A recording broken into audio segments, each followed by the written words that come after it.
Bonjour, bienvenue sur la chaîne YouTube de Frère Ismaël pour un sujet très important, la question de Jérusalem, la question actuelle de Jérusalem comme ville sainte pour les Juifs, les chrétiens et les musulmans, la question de Jérusalem comme capitale de la Palestine ou capitale de l'État d'Israël.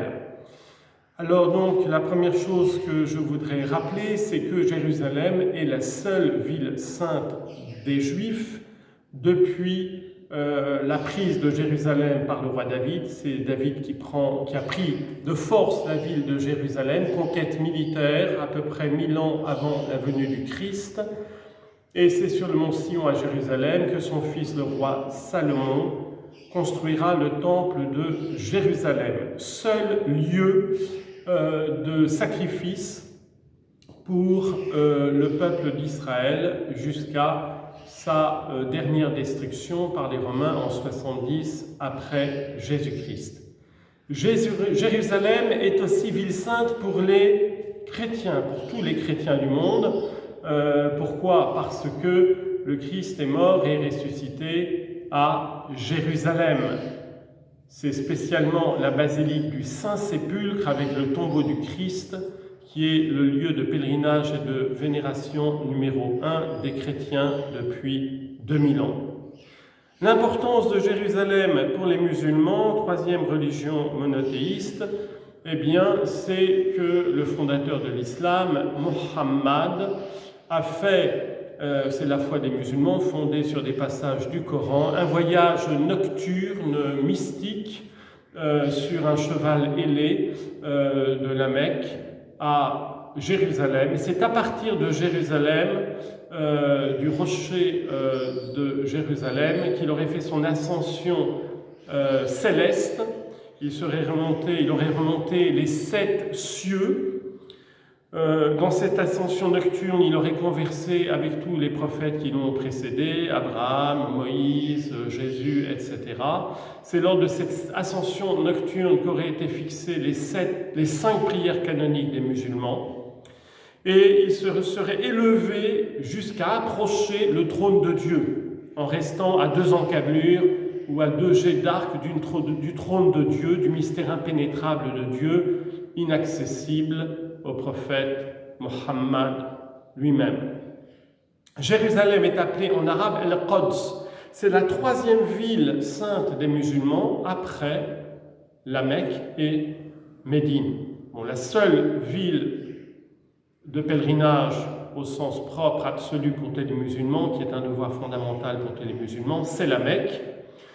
Beaucoup de musulmans vénèrent la Médine, puisque c'est là que se trouvait le tombeau de Mohammed, c'est là qu'il a fait l'hégire, c'est là qu'a commencé le calendrier musulman, c'est là qu'il a fondé son premier état théocratique. Mais ni la Mecque ni Médine ne portent le nom de ville sainte. Le titre de gloire de la Mecque en arabe, c'est El-Mekkatu El-Mukarrama, la ville noble. Médine, c'est Madinatu El-Munawwara, la ville illuminée par la présence du prophète Mohammed. Jérusalem ne porte en arabe pour les musulmans que le seul nom de Al-Quds, ce qui veut dire sainte. Donc la seule ville qui porte le nom de sainte pour les musulmans, c'est Jérusalem.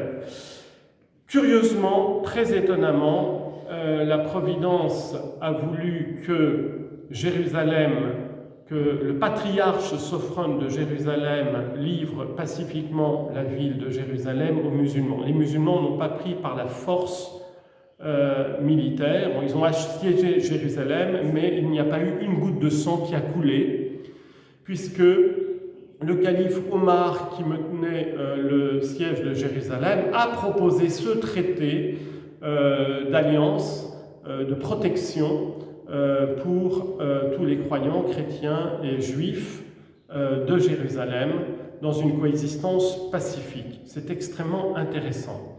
Donc, après avoir abordé Jérusalem comme ville sainte pour les 3 religions monothéistes, je voudrais éclairer le rapport des 3 religions monothéistes entre elles autour de la question de Jérusalem. Nous savons combien les relations entre la synagogue et l'Église ont été douloureuses. L'institution du temple de Jérusalem et de la synagogue, à travers son Sanhédrin, à travers ses autorités religieuses, a condamné Jésus comme un blasphémateur, et donc l'Église a été considérée dès le départ comme une secte, comme une hérésie qu'il fallait absolument exterminer et détruire. Ce qui fait que lorsque, par exemple, en 614, lorsque les Perses reconquièrent Jérusalem, Jérusalem sur les Byzantins, à l'époque, Jérusalem est 100% chrétienne et la Palestine est massivement chrétienne. Lorsque les Juifs alliés des Perses conquièrent la Palestine, eh bien, ils réalisent un génocide total de tous les chrétiens de Jérusalem. Quelques années plus tard, lorsque les musulmans font le siège de Jérusalem, il y a une majorité de chrétiens sous le gouvernement du patriarche Saint Sophrone de Jérusalem, et il y a des juifs qui sont tolérés, puisque jamais l'Église n'a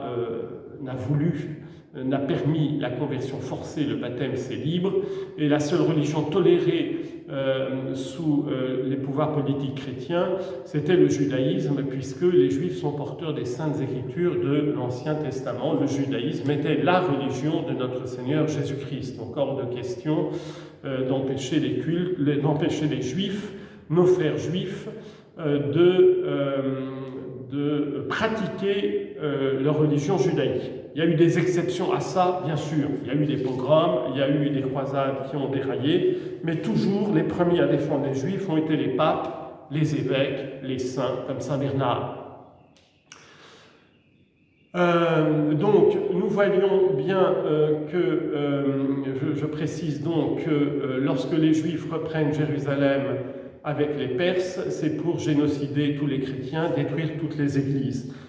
Lorsque les musulmans prennent Jérusalem, c'est pacifiquement, et la seule période de l'histoire où tous les chrétiens, toutes les églises chrétiennes et tous les juifs ont pu vivre pacifiquement en Palestine et à Jérusalem et pratiquer leur culte, c'était sous l'autorité musulmane. C'est extrêmement intéressant.